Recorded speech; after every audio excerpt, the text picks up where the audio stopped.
இன்றைக்கி வந்து நம்ம ரம்ஜான் பிரியாணி எதையும் பார்க்க போகிறோம். நம்மளுக்கு வந்து ஒரு 5 அடுக்கு டிஃபன் பாக்ஸில் பிரியாணி கொடுத்து விட்ருந்தாங்க. 3 கிண்ணத்தில் வந்து பிரியாணி, ஒரு கிண்ணத்தில் தால்ச்சா, ஒரு கிண்ணத்தில் தயிர் பச்சடி, ஒரு ஸ்வீட் பாக்ஸில் வந்து ஒயிட் கேசரி, சேமியா ஒயிட் கேசரி கொடுத்து விட்ருந்தாங்க. நான் வந்து ஒரு கிண்ணத்தை எடுத்து ஏன் தட்டில் கொட்டிக்கிட்டேன்.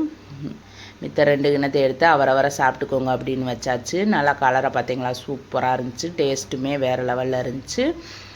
ஆனால் கேசரி வந்து நெய் ஓவர் ஊற்றுனதுனால சாப்பிட முடியலை. அது வந்து வேஸ்ட்டாக போயிடுச்சு. அப்புறம் வந்து நம்ம வந்து கடையில் ஆர்டர் பண்ணியிருந்தது பீஸா அதே பண்ணியிருந்தோம். பீஸா வந்து நம்ம ஊர்லேயும் பீஸா கடை இருக்குது. வேணுங்கிறவங்க ஆர்டர் பண்ணி வாங்கி சாப்பிடுங்க. நல்லா டேஸ்ட்டாக இருந்துச்சு. நாங்கள் வந்து வெஜ்ஜு பீஸா அதே வாங்கியிருந்தோம். சிக்கன் பீஸா எல்லாமே இருக்கா, வேணுன்னா வாங்கிக்கோங்க. அப்புறம் வந்து 2 முட்டை வேறு தயிர் பச்சடியில் ஓட்டிருந்தாங்க. அதை சொல்ல மறந்துட்டேன். பொரிச்ச கறிவே இல்லை. சரி விடுங்க, அது ஒன்று மட்டும் குறையா போச்சு. இருந்தாலும் பரவாயில்லன்னு இருக்க பிரியாணியில் தால்ச்சா ஊற்றி நல்லா மன நிறைவாக சாப்பிட்டு முடிச்சாச்சு. ரம்ஜான் கொண்டாடினவங்க இவ்வளவு சிறப்பாக சாப்பிட்டாங்களோ என்னமோ, நம்ம வந்து ஓசியா வாங்கிட்டு வந்து நல்லா சிறப்பாக முடிச்சு விட்டாச்சு.